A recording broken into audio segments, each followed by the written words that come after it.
Olá, queridos amigos, aqui é a Sandra Amaral, fisioterapeuta, e o título do vídeo de hoje é Comunicação sem palavras. Vocês já repararam que a gente tem algumas formas de se comunicar? Uma delas, a mais óbvia, é pela oralidade, pela boca, pelas palavras, pelo som da nossa voz. Então a gente conversa com a outra pessoa dizendo o que a gente gosta, o que a gente pensa, o que a gente não quer. Essa é uma comunicação oral por palavras. Mas existe também uma comunicação que é corporal. É uma comunicação que é traduzida pela forma com que a gente se porta e pela forma com que a gente age. Então, eu gostaria de contar para vocês um caso que aconteceu uma vez comigo para exemplificar essa história. Eu tinha uma pessoa que me ajudava nas tarefas domésticas com a limpeza da minha casa. E então eu tinha combinado com essa pessoa o dia dela vir, o horário dela vir, o pagamento que seria realizado. Ok, ficou tudo certo. Só que essa pessoa, quando chegava um dia antes dela vir para o trabalho, ela dizia, hoje eu vou tal outro dia. Ok. Eu falava, bom, então tá bom, acho que é só dessa vez. E aí quando chegava naquele dia, ao invés de vir no horário combinado, não vai dar para eu chegar às 8, eu vou chegar às 11. Aí eu dizia, bom, tudo bem, acho que foi só dessa vez. Aí, quando eu tentava encontrar ela em casa, por exemplo, às 2 da tarde, chegando às 11, ela já tinha ido embora. E eu dizia, meu Deus do céu, eu tô perdida nessa rotina. E assim foi por um longo tempo. E aí, um dia eu tive uma conversa com ela, falei assim, olha, pra mim desse jeito fica muito difícil, porque eu gosto de rotina, eu preciso de rotina. A rotina é um fator organizador na minha vida. Quando eu tenho rotina, as coisas fluem melhor. Então eu preciso saber que horas você chega para saber se eu vou fazer uma reunião que eu tenho que fazer antes ou depois de você chegar, se a cozinha vai ser utilizada depois que você for embora ou antes de você chegar, enfim. Eu preciso de rotina. Então a gente vai tentar organizar o dia que você quer, escolhe, não sou eu mais que vou escolher o dia, você vai escolher o dia, mas o dia que você escolher, você vai ter que vir naquele dia e a gente vai combinar aquele horário e o horário vai ter que ser respeitado. Combinamos e na semana seguinte, tudo igual.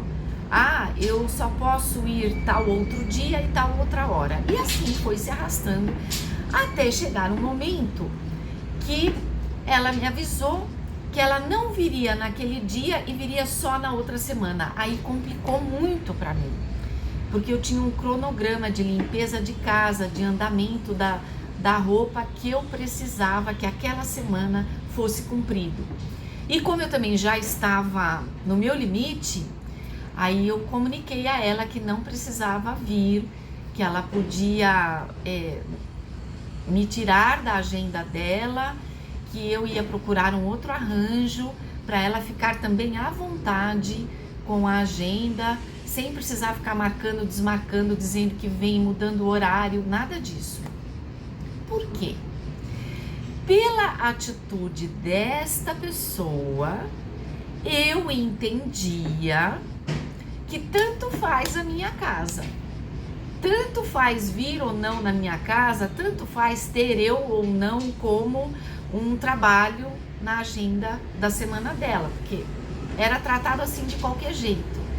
E qual não foi a minha surpresa quando ela me disse que ela precisava muito do trabalho, que para ela ir lá era muito importante. Eu nunca imaginei que fosse importante.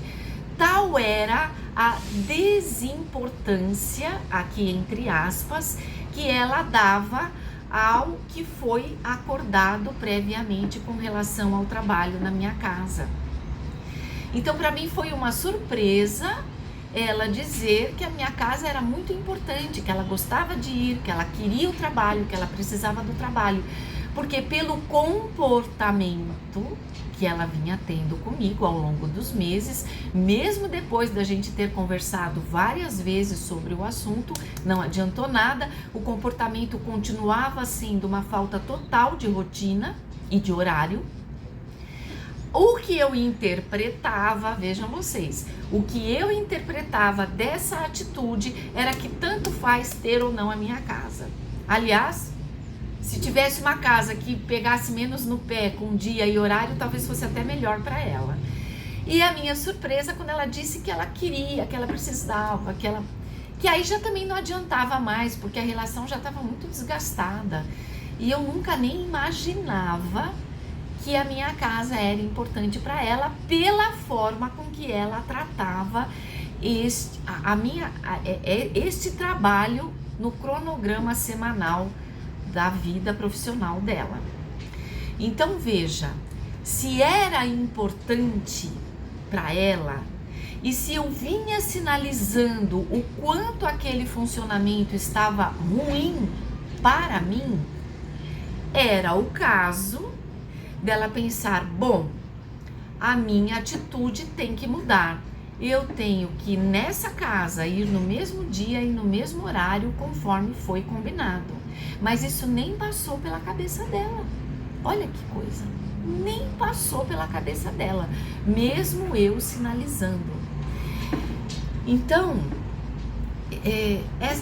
este fato, essa experiência marcou um pouco das minhas reflexões sobre a comunicação sem palavras. Porque, às vezes, o que a nossa atitude diz é diferente do que o que a gente está sentindo e pensando. Então, a atitude dela dizia para mim, eu não tô nem aí com esse trabalho. E ela pensava, nossa, esse trabalho é importante para mim. Mas ela não agia de acordo com o que ela pensava. Ao passo que ela poderia não dizer uma palavra, nada, zero de palavra, mas rotineiramente estar na minha casa no dia e no horário combinado, e eu entenderia que aquele trabalho estava sendo importante para a vida dela. E se um dia eu precisasse cancelar, interromper o nosso contrato, eu iria conversar com ela, iria perguntar se ela precisaria de um tempo, se ela tinha outra casa. Seria um outro jeito da gente terminar o contrato, mas provavelmente eu nunca ia querer terminar o contrato. Como é o que normalmente o que acontece é a pessoa que fala, ai, minha vida mudou, eu não posso mais. Acho que nunca aconteceu de eu ter que interromper o contrato. Era sempre alguém que interrompia o contrato comigo, porque a vida tinha mudado, porque precisava de um outro destino na vida. Então veja, se a atitude é uma atitude cordata, coerente com aquilo que foi combinado, a gente entende que aquilo é importante para a pessoa. Então, neste caso, há uma coerência entre o que a pessoa pensa e entre o que a pessoa demonstra com as suas atitudes. Há uma coerência. Esse trabalho é importante para mim, portanto, eu vou respeitar dia e horário e vou fazer bem feito. Este trabalho não é importante para mim, tanto faz o dia e a hora que eu vou chegar. Quando, na verdade, no segundo caso era importante, mas as atitudes não demonstravam isso. Então, existia uma incoerência entre aquilo que ela pensava e sentia e entre aquilo que ela fazia. Muitas vezes, nós fazemos isso no nosso dia a dia.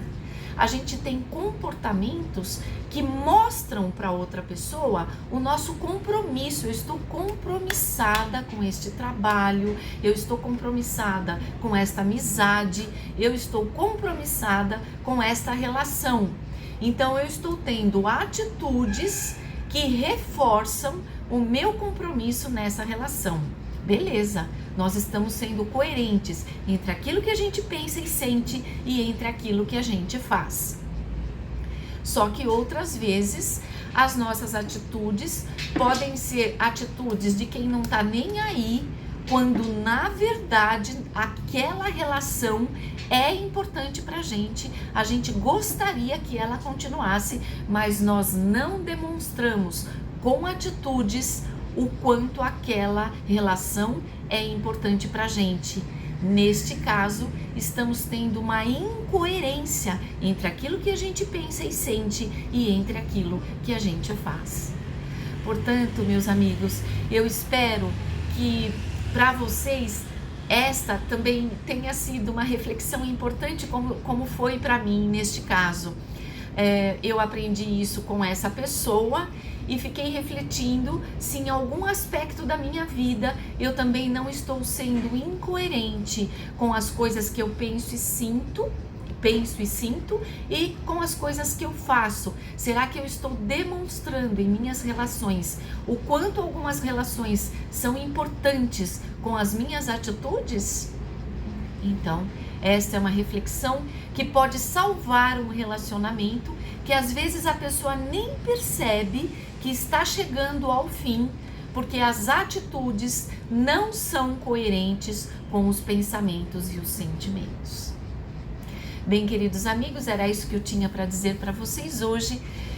Se você gostou, curta, compartilhe, comente. Às vezes os comentários são mandados no pessoal, eu fico feliz, eu respondo, mas às vezes são comentários tão ricos que eu gostaria que fossem comentados no público, porque às vezes a sua reflexão ajuda a outra pessoa mais até do que as minhas palavras e do que este vídeo. Muito obrigada pela sua atenção e até o nosso próximo vídeo.